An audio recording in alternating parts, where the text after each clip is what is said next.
Hello नमस्कार दोस्तों। आप देख रहे हैं आपका अपना YouTube channel SSC academy. SSC academy में आपका स्वागत है। जैसा कि आप जानते हैं एसएससी एकेडमी आपके लिए लाता है हर रोज़ एक नई वीडियो, और इस नई वीडियो में आपके लिए होता है साइंस के महत्वपूर्ण क्वेश्चन जो आपके आगे आने वाले एग्ज़ाम के लिए महत्वपूर्ण होता है। जैसे कि आपका एएलपी टेक्नीशियन होगा और आईटीआई, पॉलिटेक्निक, पैरामेडिकल, इन सभी परीक्षाओं में जिस किसी परीक्षा में साइंस के क्वेश्चन आते हैं उसके लिए आपका यह वीडियो क्या है, आपके लिए बहुत ही इम्पोर्टेंट है। तो चलिए बिना समय गंवाए हुए हम स्टार्ट करते हैं आज के क्वेश्चन से। आपसे एक छोटा सा रिक्वेस्ट है, यदि आप चैनल पर नए हैं कृपया आप चैनल को सब्सक्राइब कीजिए, वीडियो को लाइक कीजिए, दोस्तों में शेयर भी कीजिए। चलिए चलते हैं आज के क्वेश्चन पे। आज का क्वेश्चन है, आपका क्वेश्चन है अस्थाई चुंबक के लिए सर्वाधिक उपयुक्त धातु है। तो अस्थाई चुंबक के लिए सर्वाधिक उपयुक्त धातु है, ऑप्शन ए है तांबा, ऑप्शन बी है लोहा, ऑप्शन सी है इस्पात, ऑप्शन डी है एल्युमिनियम। तो चुंबक देखिए दो टाइप का, एक तो प्रकृति होता है, दूसरा हम क्या करते हैं नेचुरल, एक प्रकृति होता है, एक हम लोग क्या करते हैं आर्टिफिशियल बनाते हैं। तो चुंबक दो प्रकार के होते हैं, एक तो होता है अस्थाई चुंबक, एक होता है अस्थाई चुंबक। अस्थाई चुंबक बनाने के लिए हम जानते हैं क्या करते हैं, इस्पात का इस्तेमाल करते हैं। किसका इस्तेमाल करते हैं? इस्पात का। यही आपसे पूछा जाएगा अस्थाई चुंबक बनाने के लिए किसका उपयोग करते हैं, तो अस्थाई चुंबक बनाने के लिए नरम लोहा, खाली लोहा भी ऑप्शन में है तो चलेगा, नरम लोहा यूज करते हैं। चलिए आगे चलते हैं, ठीक है। अगला क्वेश्चन देखिए, अगला क्वेश्चन आपका है पाश्चुराइजेशन एक प्रक्रिया है जिसमें, देखिए पाश्चुराइजेशन एक प्रक्रिया, जैसे आप क्या करते हैं, आप जब पैकेट वाला दूध खरीदते हैं तो उस पर लिखा पाश्चुकृत दूध, ठीक है। तो दूध में एक प्रक्रिया होता है पाश्चुराइजेशन, दूध को ज़्यादा समय तक अच्छा ठीक रखने के लिए पाश्चुराइजेशन किया जाता है। तो ऑप्शन क्या है, उसको कैसे किया जाता है? दूध को बहुत कम ताप पर 24 घंटे तक रखा जाता है। ऑप्शन बी है दूध को 8 घंटे तक गर्म किया जाता है। ऑप्शन सी है दूध को पहले बहुत देर तक गर्म किया जाता है और एक निश्चित समय में अचानक ठंडा कर लिया जाता है। और डी है इनमें से कोई नहीं। दूध को पाश्चुकरण करने की जो प्रक्रिया है यह क्या होता है, दूध को पहले कुछ देर तक गर्म किया जाता है, ठीक है, बहुत देर तक मतलब गर्म करेंगे, उसके बाद एकाएक उसको अचानक ठंडा कर लिया जाता है। इस प्रक्रिया में क्या होता है, इसको बोलते हैं पाश्चुराइजेशन। इसमें बैक्टीरिया क्या कहता है, निष्क्रिय हो जाते हैं, बैक्टीरिया जल्दी नहीं पनप पाते हैं, ठीक है। यही प्रक्रिया क्या कहता है, पाश्चुरीकृत, ठीक है, पाश्चुराइजेशन, ठीक है। तो इसके बारे में जो खोज किया था यह किसने किया था, लुई पास्चर ने किया था, पाश्चुराइजेशन लुई पास्चर, ठीक है। चलिए आगे चलते हैं। अगला क्वेश्चन बोल रहा है पारसेक इकाई है, ऑप्शन है दूरी की, ऑप्शन बी है समय की, ऑप्शन सी है प्रकाश के चमक की, ऑप्शन डी आपका है चुंबकीय बल की। तो पारसेक किसकी इकाई, पारसेक एक दूरी की इकाई, पारसेक किसकी इकाई है, दूरी की, ठीक है। आपको कमेंट में बताना है कि एक पारसेक बराबर कितना प्रकाश वर्ष होता है, कृपया आप कमेंट में लिखिए, ठीक है। चलिए आगे चलते हैं, अगले क्वेश्चन को देखते हैं। फिर से अगला क्वेश्चन बोल रहा है निम्नलिखित में से समय का मात्रक नहीं है, निम्नलिखित में से समय का मात्रक नहीं है। ऑप्शन ए है अधिवर्ष, ऑप्शन बी है आपका चंद्रमास, ऑप्शन सी है प्रकाश वर्ष, ऑप्शन डी है उपरोक्त में से कोई नहीं। देखिए जस्ट पिछले क्वेश्चन में आपने पढ़ा कि इसमें से प्रकाश वर्ष किसका मात्रक होता है, प्रकाश वर्ष होता है दूरी का मात्रक। इसने पूछा है कि समय का मात्रक नहीं है, तो प्रकाश वर्ष समय का मात्रक नहीं है, यह किसका, दूरी का मात्रक। ऑप्शन नंबर सी आपका आंसर हो जाएगा, ठीक है। आपको कमेंट में बताना है एक प्रकाश वर्ष बराबर कितना मीटर होता है, ठीक है, आप लोग कमेंट में बताइएगा। दोस्तों आप कमेंट कीजिए, अगर आपका कोई क्वेरी है कमेंट कीजिए, आप हमसे कॉल कर सकते हैं, मोबाइल नंबर पे कॉल कर सकते हैं डायरेक्टली। देखिए आपका मोबाइल नंबर ऊपर में हर एक स्लाइड में लिखा हुआ 7717779745, आप कॉल भी कर सकते हैं। यदि आपको क्वेश्चन के रिगार्डिंग कोई प्रॉब्लम होता है तो आप हमसे क्वेश्चन कॉल करके पूछ सकते हैं, ठीक है। चलिए आगे चलते हैं, अगला क्वेश्चन आ गया। क्वेश्चन बोल रहा हुक का सिद्धांत निम्नलिखित में से किससे संबंधित है? हुक का सिद्धांत किससे संबंधित है? ऑप्शन ए आपका है दाब, ऑप्शन बी है प्रत्यास्था, ऑप्शन सी है रेडियोधर्मिता, ऑप्शन डी है कोई नहीं। ठीक है, तो हुक का जो नियम होता है, हुक का नियम प्रत्यास्था से संबंधित है। हुक का नियम किससे संबंधित है? प्रत्यास्था। ठीक है, आपसे कभी कभी क्वेश्चन आएगा सबसे अधिक प्रत्यास्था इनमें से कौन है, उसमें ऑप्शन रहेगा आपका स्टील, तो स्टील सबसे अधिक प्रत्यास्थ होता है। ठीक है, चलिए अगले क्वेश्चन पे चलते हैं। अगला क्वेश्चन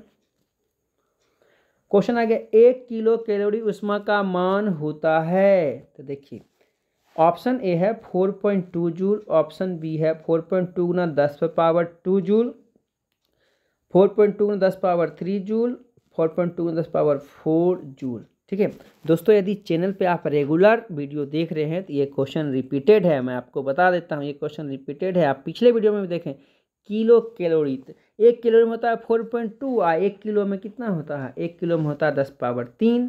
इसका मतलब क्या हो गया? 1 किलो कैलोरी बराबर 4.2 गुना 10⁻3। आपका आंसर हो गया ऑप्शन नंबर सी। ठीक है, आंसर क्या हो गया? Option number C. चलिए आगे चलते हैं अगले क्वेश्चन पे। अगला क्वेश्चन क्या है? ताप के सेल्सियस पैमाने पर परम शून्य ताप है। ताप के सेल्सियस पैमाने पर परम शून्य ताप है, ऐसा आपसे क्वेश्चन पूछा गया। आपके ऑप्शन में क्या है? ऑप्शन ए है 0, ऑप्शन बी है 32 डिग्री सी, ऑप्शन सी है 100 डिग्री सी, ऑप्शन डी है आपका -273 डिग्री। तो परम शून्य तापमान बोलते हैं -273 degree C. Option number D आपके आंसर हैं, ऑप्शन नंबर डी। ठीक है, -273। दोस्तों आपको कमेंट में बताना है वह तापमान जो डिग्री सेल्सियस और फ़ारेनहाइट पे बराबर होते हैं, वह तापमान जो डिग्री सेल्सियस और फ़ारेनहाइट पे बराबर होते हैं, ये आपको कमेंट में लिख के बताना है। चलिए अगले क्वेश्चन पे चलते हैं।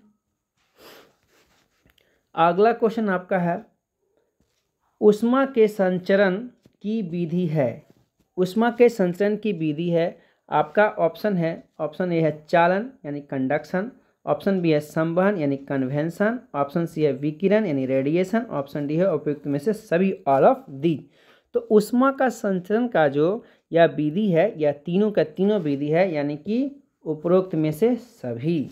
ठीक है, जैसे किसी ठोस में जो ऊष्मा का संवहन होता है, ऊष्मा का जो ऊष्मा का जो क्या होता है? संचरण होता है, यह चालन विधि से होता है। ठीक है, जबकि द्रव और गैस में किस में होता है? संवहन विधि से होता है। विकिरण विधि से कैसे होता है? जब कोई मीडियम नहीं होता, बिना मीडियम के जब ऊष्मा का संचरण होता है, इसको कहते हैं विकिरण विधि। जैसे आपसे पूछेगा सूर्य से जो ऊष्मा आपके पास आता है कौन विधि से आता है, क्या बोलेंगे? इसका आंसर होगा विकिरण विधि, रेडिएशन विधि से होता है। ठीक है, बात समझ गए?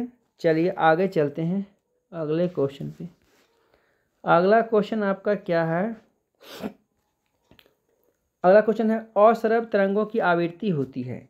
ऑप्शन है 20 Hz से कम, 20 Hz से अधिक, 20,000 Hz से अधिक और 20 Hz से 20,000 Hz। ठीक है, तो देखिए अश्रव्य तरंग यानी कि ऐसा तरंग जो हम लोग मनुष्य नहीं सुन सकते हैं, उसको हम अश्रव्य बोलते हैं। लेकिन नहीं सुनने वाला बात दो टाइप का, एक होता है 20 Hz से कम, एक कितना होता है? 20 Hz से कम, एक होता है 20,000 Hz से ज़्यादा, हम लोग नहीं सुन सकते हैं। तो 20 Hz से कम होता है उसको अश्रव्य बोलते हैं, जबकि 20,000 Hz से अधिक तो उसको पराश्रव्य बोलते हैं। लेकिन हम लोग सुन कितना सकते हैं? 20 Hz से 20,000 के बीच। तो आपको क्या पूछा गया है? अश्रव्य। ठीक है, अश्रव्य बोलते हैं तो 20 Hz से कम। ऑप्शन नंबर ए आपका आंसर है। ठीक है, चलिए आगे चलते हैं। आपको कमेंट में बताना है कि ध्वनि की तीव्रता का इकाई क्या होता है। कमेंट में क्या बताना है? ध्वनि की तीव्रता की इकाई क्या होती है। चलिए आगे चलते हैं। अगला क्वेश्चन है वाष्प की गुप्त ऊष्मा होती है। ऑप्शन ए है 563 कैलोरी प्रति ग्राम, 536 कैलोरी प्रति ग्राम, ऑप्शन सी है 542 कैलोरी प्रति ग्राम, ऑप्शन डी है 340 कैलोरी प्रति ग्राम। ठीक है, तो वाष्प की गुप्त ऊष्मा जो होती है वो होती है 536 कैलोरी प्रति ग्राम। ठीक है, 536 कैलोरी प्रति घन। आपके सामने एक क्वेश्चन आएगा, ठीक है।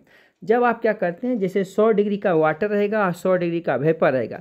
100 डिग्री का वाटर में अगर आपका हाथ जलेगा, फिर दूसरे व्यक्ति का हाथ 100 डिग्री के वेपर में आप ही खुद जला के देखिएगा, तो आपको लगेगा कि टेम्परेचर तो दोनों का सेम है, लेकिन जब वेपर में हाथ जाएगा आपका तो बहुत ज़्यादा जलन देगा। क्यों? इसका कारण होता है कि उसमें गुप्त ऊष्मा है। क्यों? और गुप्त ऊष्मा किसको कहते हैं? अवस्था परिवर्तन में जो ऊष्मा खर्च होती है, ठीक है, उसी ऊष्मा को हम गुप्त ऊष्मा कहते हैं। जैसे अगर आप बर्फ़ है आपके सामने, तो बर्फ़ क्या होगा, 0 डिग्री सी पर बर्फ़ भी हो सकता है, 0 डिग्री सी पर पानी भी हो सकता है। तो 0 डिग्री सी पर जब बर्फ़ है उसको आपने हीट दिया और हीट से यह पानी से, बर्फ़ से पानी में बदल गया, लेकिन देखिए दोनों का टेम्परेचर यहाँ भी 0 डिग्री है, यहाँ भी 0 डिग्री है और यहाँ भी 0 डिग्री, टेम्परेचर नहीं बदला है, तो वो जो ऊष्मा गया कहाँ, वही इसका क्या है, गुप्त ऊष्मा है। ठीक है, तो ऐसे ही गुप्त ऊष्मा समझ में आ गया आपको। चलिए आगे चलते हैं अगले क्वेश्चन पे। अगला क्वेश्चन देखिए, अगला क्वेश्चन है स्टेथोस्कोप ध्वनि के किस सिद्धांत पर कार्य करता है? ऑप्शन है परावर्तन, ऑप्शन है अपवर्तन, ऑप्शन है विवर्तन, ऑप्शन है ध्रुवण। ठीक है, तो आप सबसे पहले जानिए स्टेथोस्कोप क्या होता है। स्टेथोस्कोप वो होता है जिसको आप लोग हमारी भाषा में बोलते हैं आला। डॉक्टर कान में लगा के आपके जो दिल की धड़कन की फेफड़ा आवाज़ सुनता है, उसी को हम बोलते हैं स्टेथोस्कोप। ठीक है, जिसको हम लोग ठेठी भाषा में क्या बोलते हैं, आला। तो वह जो काम करता है, आप देखेंगे उस ध्यान से देखिएगा, वह क्या करता है, ऐसे करके रहता है। ठीक है, ऐसे करके यहाँ पर कान में लगाता है डॉक्टर, फिर ऐसे करके इधर रहता है। ठीक है, ये कान में लगाता है, इसके बाद ऐसे करके आइएगा। ठीक है, यह नीचे जाएगा, यह क्या करता है, ऐसे करके नीचे जाता है, तो यह पाइप जैसा होता है। ठीक है, तो इस पाइप में क्या करता है, पाइप में साउंड ऐसे ऐसे ऐसे ऐसे ऐसे ऐसे टकराता है। ठीक है, टकरा के आपके डॉक्टर के कान तक जाता है। ठीक है, डॉक्टर के कान तक जाता है। तो टकराने का मतलब क्या होता है, परावर्तन। यानी कि स्टेथोस्कोप क्या करता है, ध्वनि के परावर्तन के सिद्धांत पर कार्य करता है। ऑप्शन नंबर क्या हो गया आपका, ऑप्शन नंबर ए इस सवाल के आंसर हो गए। ठीक है, चलिए आगे चलते हैं अगला क्वेश्चन। क्वेश्चन नंबर आ गया, बोलता है इनमें से कौन सा सही है। तो देखिए ऑप्शन में क्या बोल रहा है, 1/f बराबर 1/u minus 1/v। Option B बोल रहा है f बराबर d/2। ऑप्शन सी बोल रहा है 1/f बराबर 1/u plus 1/v। Option D बोल रहा है f बराबर u प्लस v। तो आपको देख के पता चल गया होगा कि यह किसका सूत्र है। यह सूत्र है दर्पण का सूत्र। दर्पण सूत्र सही सही क्या होता है, दर्पण सूत्र सही से होता है 1/f बराबर 1/v प्लस 1/u। यानी कि ऑप्शन नंबर सी आपके सही है। कृपया कमेंट में आप लेंस का सूत्र लिखेंगे। लेंस का सूत्र क्या होता है, कमेंट में आप लिखेंगे। ठीक है, चलिए आगे चलते हैं अगले क्वेश्चन पे। क्वेश्चन नंबर 38 बोल रहा, मानव आँख की रेटिना पर कैसा प्रतिबिंब बनता है। ऑप्शन ए है वास्तविक तथा उल्टा, ऑप्शन बी है वास्तविक तथा सीधा, ऑप्शन सी है आभासी तथा उल्टा, ऑप्शन डी है आभासी तथा सीधा। ठीक है, देखिए मानव के आँख के रेटिना, एक क्वेश्चन इसमें बन गया कि मानव के आँख में प्रतिबिंब कहाँ पर बनता है। तो मानव के आँख में प्रतिबिंब बनता है रेटिना पर, यह भी क्वेश्चन बन गया। ठीक है, दूसरा जो क्वेश्चन आपसे पूछा है कि प्रतिबिंब कैसा बनेगा, तो वास्तविक और उल्टा बनता है। कैसा बनता है, वास्तविक और उल्टा प्रतिबिंब बनता है। ठीक है, आपको कमेंट में बताना है कि किसी वस्तु को जब मानव देखता है तो उसके आँख पर उस वस्तु का प्रतिबिंब कितने समय तक बना रहता है। ठीक है, यह आपको कमेंट में बताना है। चलिए आगे चलते हैं अगले क्वेश्चन पे। अगला क्वेश्चन आ गया, अगला क्वेश्चन बोल रहा है 15 ओम, 20 ओम, 30 ओम के प्रतिरोध समांतर क्रम में हैं तो परिणामी समतुल्य प्रतिरोध की गणना करिए। ऑप्शन ए है 65 ओम, ऑप्शन बी है 60 ओम, ऑप्शन सी है 9/60 ओम, ऑप्शन डी है 60/9। ठीक है, तो सबसे पहले तो आप इस सवाल को बनाने के लिए समझिए कि यह जो प्रतिरोध है कैसे सटा हुआ है, कैसे जोड़ा हुआ है, समांतर क्रम। तो देखिए प्रतिरोध मेनली दो टाइप से जोड़े जाते हैं, एक होता है समांतर क्रम, एक होता है श्रेणी क्रम। तो श्रेणी क्रम में क्या होता है, देखिए आपको जोड़ के दिखाते हैं। देखिए एक प्रतिरोध ऐसे लेगा, ठीक है, और ऐसे ऐसे ऐसे ये प्रतिरोध हो गया, फिर दूसरा प्रतिरोध, फिर ऐसे ऐसे ऐसे, फिर तीसरा प्रतिरोध ऐसे ऐसे ऐसे। अगर देखिए ऐसे करके जुड़ा हुआ तो इसको हम क्या बोलते हैं, श्रेणी क्रम प्रतिरोध। ठीक है, तो श्रेणी क्रम प्रतिरोध में होगा तो जैसे कि प्रतिरोध का सिंबल क्या होता है, आर। प्रतिरोध का सिंबल ये ओम होता है, लेकिन उसको आर से रिप्रेजेंट करते हैं। तो इसको हम लिख सकते थे, जैसे 3 प्रतिरोध लिखे, इसको लिखेंगे R1, इसको लिखेंगे R2, ठीक है, और इसको लिखेंगे R3, ऐसे लिखेंगे। तो ऐसे करके अगर लिखेंगे तो इस अगर श्रेणी क्रम में होता तो इसको समतुल्य प्रतिरोध लिखना होता, तो सबको हम क्या करते, जोड़ देते, सबको जोड़ देते, आंसर आ जाता। लेकिन आपका क्वेश्चन क्या है, आपका क्वेश्चन है समांतर क्रम। तो सबसे पहले देखिए समांतर क्रम ऐसे नहीं होता, ध्यान से देखिए समांतर क्रम में कैसे होता है। ठीक है, तो समांतर क्रम में जब जुटेगा तो वह देखिए ऐसे होता, ध्यान से देखिएगा, ऐसे करके जाता है, ऐसे देख लिए, फिर ऐसे, ठीक है, फिर से ऐसे जाएंगे, फिर ऐसे, फिर से ऐसे जाएंगे, फिर ऐसे, ऐसे करके जुट गया। देखिए ये क्या है, ऊपर का लिख दिया R1, इसमें भी लिख दिया फिर R2 और फिर इसमें लिख दिया R3। तो ऐसे करके जब जुटा होगा तो इसको हम बोलते हैं समांतर क्रम प्रतिरोध में जुटा हुआ। तो ऐसे जुटा हुआ क्वेश्चन आपका ये है। इसको बनाने के जो फार्मूला होता है वह होता है 1/RP, यानी कि समांतर क्रम के लिए समतुल्य प्रतिरोध 1/RP बराबर 1/R1 जोड़ 1/R2 जोड़ 1/R3, ऐसा होता है। डॉट डॉट डॉट करके जितना होगा उतना। तो आपको करके दिखाते हैं, ध्यान दीजिए। तो क्या है, देखिए हम क्या लिखेंगे, 1/RP, RP का मतलब जो हमको निकालना। अब बराबर क्या लिखना है, 1/R1, R1 मतलब ये जो दिया हुआ 15 ओम, 20 ओम और 30 ओम, तो एक है 15 ओम, तो यहाँ पर लिख देंगे 15, फिर प्लस करेंगे 1/20, ठीक है, 1/20 लिख देंगे, फिर प्लस करेंगे, क्या लिखेंगे, 1/30। इसका जब आप सॉल्यूशन कीजिएगा तो इसका सॉल्यूशन करेंगे तो इसका एलसीएम नीचे आएगा 60, ठीक है। देखिए इसका एलसीएम कितना आएगा, 60 आ गया। अब 60 से भाग देंगे तो यहाँ कितना आएगा 4, यहाँ पे कितना आएगा, आगे लिखेंगे तो यहाँ पे आएगा 3, आगे लिखेंगे तो यहाँ पे आएगा 2, तो कितना हुआ 4 3 7 2 9/60। तो 9/60 इसका आंसर नहीं हुआ। देखिए हमको पूछा इसका आरपी का वैल्यू, तो 1/R, इसको उलटेंगे, इसको उल्टेंगे तो आपका आंसर क्या आ जाएगा 60/9।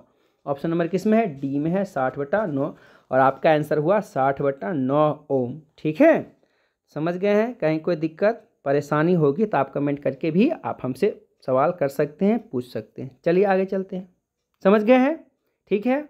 चलिए, अगर आप अच्छी तरह से समझ रहे हैं तो वीडियो को लाइक ज़रूर कीजिए, ठीक है। लाइक करते हैं तो वीडियो क्या होता है, आगे प्रमोट होता है, इसलिए आप वीडियो को लाइक ज़रूर से ज़रूर किया कीजिए।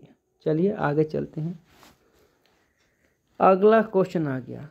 अगला क्वेश्चन बोल रहा है कि जरा दृष्टि दोष के उपचार के लिए उपयुक्त होता है। ऑप्शन है अवतल लेंस, ऑप्शन बी है उत्तल लेंस, ऑप्शन सी है उत्तल दर्पण, ऑप्शन डी है बायफोकल लेंस। ठीक है, देखिए जरा दृष्टि दोष, जिस दृष्टि दोष आँख में हो गया तो देखिए एक ऑप्शन है दर्पण, दर्पण से तो होता नहीं, दर्पण से इसका उपचार नहीं होता, होता लेंस से। देखिए एक है अवतल लेंस, एक से उत्तल, एक है बायफोकल। जरा दृष्टि दोष में होता क्या है, जरा दृष्टि दोष में व्यक्ति को ना दूर का साफ साफ अच्छा से दिखता है, ना नज़दीक का दिखता है। इसका मतलब दोनों प्रॉब्लम है, दोनों प्रॉब्लम है। तो लेंस भी कैसा होगा, दोनों टाइप का। दोनों टाइप का लेंस का मतलब है उसमें अवतल उत्तल दोनों होगा, उस लेंस का नाम होता है बायफोकल लेंस। क्या होता है, बायफोकल लेंस। ठीक है, देखिए आप अपने पास पड़ोस में दादा दादी हो या आपके टीचर वगैरह, उसका चश्मा देखिएगा, ठीक है। उसके चश्मा में ऐसे करके मान लो चश्मा है तो उसके नीचे देखिएगा ऐसे होगा, इसका मतलब इसमें दो लेंस लगा हुआ, ठीक है, एक उत्तल एक अवतल। ठीक है, इसको बोलते हैं बायफोकल लेंस। आपको कमेंट बताना है बायफोकल लेंस का आविष्कार किसने किया है, बायफोकल लेंस का आविष्कार किसने किया है। ठीक है, चलिए आगे चलते हैं अगले क्वेश्चन पे। क्वेश्चन नंबर 41 है, शुष्क सेल है। ऑप्शन है प्राथमिक सेल, ऑप्शन है द्वितीयक सेल, ऑप्शन है तृतीयक सेल, ऑप्शन डी है चतुर्थ सेल। तो शुष्क सेल आपका कैसा, शुष्क सेल आपका प्राथमिक सेल है, प्राइमरी सेल है। ठीक है, आपको कमेंट में बताना द्वितीयक सेल किसको बोलते हैं, तो द्वितीयक सेल किसको बोलते हैं, ठीक है, ये आपको कमेंट में बताना है, उसमें क्या प्रॉपर्टी होगा जिसको द्वितीयक सेल बोलेंगे। ठीक है, चलिए आगे की ओर चलते हैं। अगला क्वेश्चन देखिए, अगला क्वेश्चन आपका है, बोल रहा है एक इलेक्ट्रॉन पर कितना आवेश होता है। एक इलेक्ट्रॉन पर कितना आवेश, ऑप्शन ए है -1.6 गुना 10⁻19 कूलम, ऑप्शन बी है +1.6 गुना 10⁻−19 कूलम, ऑप्शन सी है -1.6 गुना 10⁻−19 कूलम, ऑप्शन डी है +1.6 गुना 10⁻19 कूलम। ठीक है, तो आपको पता होना चाहिए, याद होना चाहिए, एक इलेक्ट्रॉन पर जो आवेश होता है -1.6 गुना 10⁻−19 कूलम। ऑप्शन नंबर सी आपके आंसर हैं। ठीक है, आपको कमेंट में बताना है कि इलेक्ट्रॉन का खोज किसने किया था।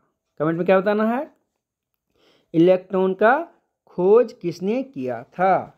चलिए आगे चलते हैं, अगले क्वेश्चन पे चलिए। अगला क्वेश्चन आपका है, बोलता है हाइड्रोजन के रेडियो सक्रिय समस्थानिक को कहते हैं। तो ऑप्शन है ड्यूटेरियम, प्रोटियम, रेडियम और टाइटेनियम। तो दोस्तों आपको बता दें, हाइड्रोजन के 3 समस्थानिक होते हैं। यदि आप चैनल पे रेगुलर हैं तो आप ये चीज़ पहले भी समझ चुके हैं, पहले भी वीडियो में आ चुका है। तो हाइड्रोजन के 3 समस्थानिक क्या होते हैं, 3 समस्थानिक होते हैं 1H1, दूसरा होता है 1H2, क्या होता है 1H2, तीसरा क्या होता है, तीसरा होता है 1H3। ठीक है, ये हुआ हाइड्रोजन के 3 समस्थानिक। एक का नाम होता है प्रोटियम, दूसरे का नाम होता है ड्यूटेरियम, तीसरे का नाम होता है ट्राइटियम। और ये ट्राइटियम क्या होता है, रेडियो समस्थानिक होता है, मतलब रेडियो सक्रिय होता है। ये क्या होता है, ट्राइटियम। ठीक है, तो ऑप्शन क्या होगा, ऑप्शन नंबर डी होगा। ठीक है, चलिए आगे चलते हैं, अगले क्वेश्चन पे चलिए। क्वेश्चन नंबर, इलेक्ट्रॉन त्यागने की प्रवृत्ति कहलाती है। इलेक्ट्रॉन जब त्यागता है तो इस प्रवृत्ति को हम क्या कहते हैं। ऑप्शन है ऑक्सीकरण, ऑप्शन बी है अवकरण, ऑप्शन सी है उत्प्रेरण, ऑप्शन डी है अभिप्रेरण। ठीक है, तो इलेक्ट्रॉन त्यागने की प्रवृत्ति या ऑक्सीजन ग्रहण करने की प्रवृत्ति, दोनों को हम क्या कहते हैं, इसको बोलते हैं ऑक्सीकरण। क्या बोलते हैं, ऑक्सीकरण। ठीक है, या तो इलेक्ट्रॉन का त्याग करेगा या ऑक्सीजन को ग्रहण करेगा, ऐसे कंडीशन को हम क्या बोलते हैं, बोलते हैं ऑक्सीकरण। समझ में आ गया है। चलिए आगे चलते हैं अगले क्वेश्चन पे। अगला क्वेश्चन देखिए, अगला क्वेश्चन है निश्चित ताप, क्या बोलता है, निश्चित ताप पर किसी गैस के दिए हुए द्रव्यमान का दाब उसके आयतन के प्रतिलोमानुपाती होता है, यह नियम है। तो देखिए गैस के लिए नियम दिए हैं, गैस के लिए चार्ल्स ने नियम दिया, गैस के लिए बॉयल ने नियम दिया, गैस के लिए डाल्टन ने नियम दिया। ठीक है, गैस के लिए वो गैलुसॉक ने नियम दिया था। ठीक है, गैस के लिए एक गैलुसॉक ने भी नियम दिया था, चार्ल्स, बॉयल और गैलुसॉक ने नियम दिया था। इसमें क्या है, ग्राहम। तो सबका अलग अलग कंडीशन, एक इसका जो कंडीशन होता है PV बराबर nRT होता है। ठीक है, इसमें से किसी ने बोला कि ताप को कांस्टेंट रख दो, किसी ने बोला प्रेशर को कांस्टेंट रखो। आपको क्या बोला, इसमें क्या बोला, निश्चित ताप नहीं, निश्चित ताप वाला बात यानी कि ताप को कांस्टेंट रखने वाला बात कौन बोले हैं, ताप को कांस्टेंट रखने वाला बात बोले हैं बॉयल महोदय। बोला कि जब टेम्परेचर को आप कांस्टेंट रख दोगे तो इसमें क्या होता है, दाब यानी कि P बराबर जो होता है इसके आयतन 1/v। P बराबर क्या होता है, 1/v के बराबर आपका होता है। P बराबर क्या होता है, 1/v के बराबर होता है। ठीक है, P बराबर आपका होगा 1/v। तो ये किसका नियम है, बॉयल का नियम। आपको कमेंट में चार्ल्स का नियम बताना है। ठीक है, कमेंट में आपको चार्ल्स का नियम बताना है। ठीक है, चलिए आगे चलते हैं अगले क्वेश्चन पे। चलिए अगला क्वेश्चन जो आपका है वह देखिए, अगला क्वेश्चन बोल रहा है कि धुआं उदाहरण है। तो धुआं उदाहरण किसका है वह देखिए, धुआं उदाहरण किसका है। तो आपका 1 मिनट रुकिए, तो अभी कौन क्वेश्चन बता रहे हैं, 1 मिनट 45 के बाद यहाँ, ओहो यहाँ 40 है, 1 मिनट। ओह सॉरी दोस्तों, ये आपका नंबरिंग थोड़ा सा गलती हो गया है, यहाँ पर 46 होना चाहिए था। ठीक है, यहाँ पर कितना होना चाहिए, 46। देखिए आपका देखिए ऊपर क्या था 45, जबकि यहाँ क्या लिखा है 40 लिखा हुआ। तो ध्यान दीजिए यहाँ पर कितना होना चाहिए 46। ठीक है, ये आपका क्वेश्चन नंबर कितना है, इसको मैं काट देता हूँ, यहाँ पर लिख देता हूँ, ये क्वेश्चन नंबर कितना है 46। ठीक है, चलिए तो 46 में क्या बोलता है कि धुआं उदाहरण है। तो धुआं किसका उदाहरण है? ऑप्शन ए है ठोस का द्रव में विलयन, द्रव का द्रव में विलयन, ठोस का गैस में विलयन, गैस का द्रव में विलयन। तो धुआं जो आपका उदाहरण है वह क्या है? ठोस का गैस में उदाहरण है। क्या है? ठोस का गैस में। ठीक है, धुआं किसका? ठोस का गैस में विलयन है। चलिए आगे चलते हैं अगले क्वेश्चन। चलिए क्वेश्चन नंबर 47 बोल रहा है निम्नलिखित में से किस एक का ईंधन मान अधिकतम होगा। ठीक है, ईंधन मान ऑप्शन ए है हाइड्रोजन, ऑप्शन बी है चारकोल, ऑप्शन सी है प्राकृतिक गैस, ऑप्शन डी है गैसोलीन। ठीक है, इसमें सबसे ज़्यादा ईंधन का मान किसका है? होता है हाइड्रोजन का। ऑप्शन ए आपके आंसर है। क्या है? ऑप्शन ए हाइड्रोजन का अधिकतम मान होता है। ठीक है, समझ गए। चलिए अगले क्वेश्चन पे चलते हैं। अगला क्वेश्चन आ गया, बोल रहा है पत्तीदार सब्जियों में सबसे अधिक पाया जाने वाला तत्व। ऑप्शन ए है फॉस्फोरस, ऑप्शन बी है जस्ता, ऑप्शन सी है लोहा, ऑप्शन डी है कैल्शियम। तो कोई भी पत्तीदार जो सब्जी होता है उसमें सबसे अधिक क्या पाया जाता है? सबसे अधिक पाया जाता है लोहा। सबसे अधिक क्या पाया जाता है? लोहा। आपको कमेंट में बताना है कि यदि किसी व्यक्ति को लोहा की कमी हो जाए तो उसको कौन सा बीमारी होगा। लोहा की कमी से, आयरन की कमी से कौन सा बीमारी होता है, कमेंट में आपको बताना है। ठीक है, चलिए आगे चलते हैं अगले क्वेश्चन पे। क्वेश्चन नंबर आ गया, वातावरण में वायु में कार्बन डाइऑक्साइड की मात्रा होती है। ऑप्शन ए है 0.003%, ऑप्शन बी है 0.03%, ऑप्शन सी है 0.13%, ऑप्शन डी है 30%। तो आपको बता दें कार्बन डाइऑक्साइड की मात्रा है वह है 0.03%। ठीक है, आपको पूछा जाएगा कि बताइए अपने वायुमंडल में सबसे ज़्यादा कौन सा गैस है। तो सबसे ज़्यादा गैस है नाइट्रोजन। सबसे ज़्यादा कौन सा गैस है? नाइट्रोजन। यह है 78%। कितना है? 78%। ठीक है, इसके बाद ऑक्सीजन की बात करें, ऑक्सीजन कितना है? 21%। ऑक्सीजन कितना है? 21%। आपको याद रखना, ये पूछा जाता है। कार्बन डाइऑक्साइड तो आप देख ही लिए 0.03%। ठीक है, चलिए अगले क्वेश्चन पे चलते हैं। Question number 50। क्वेश्चन नंबर 50 बोल रहा है प्राकृतिक रबर को अधिक मजबूत तथा प्रत्यास्थ बनाने के लिए निम्नलिखित में से क्या मिलाया जाता है। तो प्राकृतिक रबर को अधिक मजबूत और प्रत्यास्थ बनाने का ऑप्शन है सल्फर, क्लोरीन, फ्लोरीन और ब्रोमीन। ठीक है, तो आपका देखिए इस सवाल को दूसरे तरह से पूछा जाता है कि रबर का बल्कनीकरण। वही बल्कनीकरण का मतलब होता है रबर को मजबूत बनाना। या किस में किया जाता है? सल्फर मिला किया जाता है। किस में मिला के? सल्फर मिला के किया जाता है। ठीक है, तो दोस्तों आज के लिए आपका 50 क्वेश्चन कंप्लीट हुआ है। आपसे रिक्वेस्ट है कृपया चैनल को लाइक करें, सब्सक्राइब करें। Thanks for watching. आप पूरा का पूरा वीडियो देखें इसके लिए थैंक यू। आप वीडियो को शेयर जरूर से ज़रूर कीजिएगा अपने दोस्तों में। Thank you, bye bye, have a nice day. आप स्वस्थ रहे, भगवान आपको तरक्की दे। ओके, चलिए।